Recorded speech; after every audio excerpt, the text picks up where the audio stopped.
before. Hi everyone, today I'm reviewing the spi-universal-cvt-clutch-alignment-bar. You will find a link to purchase this and other models at a discount in the description below the video. You can place your order right now. I can't show live shots of the tool on a machine today, so we'll walk through a clean screen recorded overview, my use notes, and what actually changes when alignment is right versus close enough. This bar is built for quick checks of the relationship between your primary and secondary clutches on CVT systems. The whole point is simple. Straight alignment equals less belt deflection, lower heat, smoother engagement, and longer belt life. If your sled chirps at idle, eats belts mid-season, or throws dust like a chalk bomb, alignment is one of the first things to verify before you start chasing springs and weights. Did you know that the best discounts on Amazon last only a few hours? That's why I launched 2 channels where I publish the highest discounts on Amazon products in real time every day. Follow the link in the description and subscribe to our Threads and Telegram channels right now to consistently save money on your everyday purchases. Construction first. The SPI bar is a solid, straight-edge style tool with a precision ground edge that references against the faces of your sheaves. In practice, you seat it against the primary, extend to the secondary, and read how the bar tracks relative to the fixed sheave. You're looking for parallelism and the correct offset. The bar itself feels rigid enough for shop use. It doesn't flex in normal handling, which matters because even a small bow gives you false confidence. Edges are clean and the finish resists light shop grime. Wipe it before each measurement. Dust on the face translates into fake alignment. Compatibility is where the universal claim needs some nuance.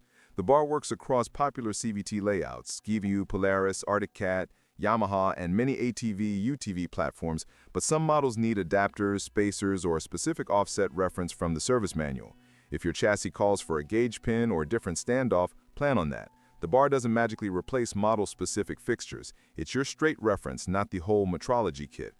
Workflow is straightforward. Secure the machine, set brake, and ensure no load on the belt. Reference the primary with the bar flat against the fixed sheave. Extend the line to the secondary and see if the bar tracks the fixed sheave face or if it kisses the movable sheave instead. If you're off, you'll adjust engine mounts or secondary shims per your platform. Tiny changes matter. A millimeter at the mounts can swing belt life from 2 rides to 2 months. After adjustment, recheck at least twice, rotate the clutches, and verify that runout isn't fooling you. If your primary has measurable wobble, fix that before you celebrate an aligned reading. Results I've seen are consistent. With correct alignment, engagement feels smoother, the belt warms up slower on long pulls, and backshift is more predictable. Belt drush drops noticeably. On trail sleds, that means less glazing and fewer hot spots. On mountain setups, it's one more safeguard against heat soak on sustained climbs. Don't expect a horsepower miracle, expect reliability and repeatability.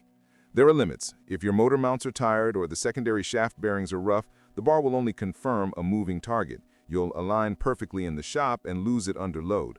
Also, this is a reference tool. It doesn't give you numeric offset by itself. You still need the spec sheet for your chassis. And while the finish is decent, treat the edges with respect. Dragging it against a bird sheave can nick the bar and introduce high spots. Store it flat or hung. Don't toss it under sockets. Who should get it?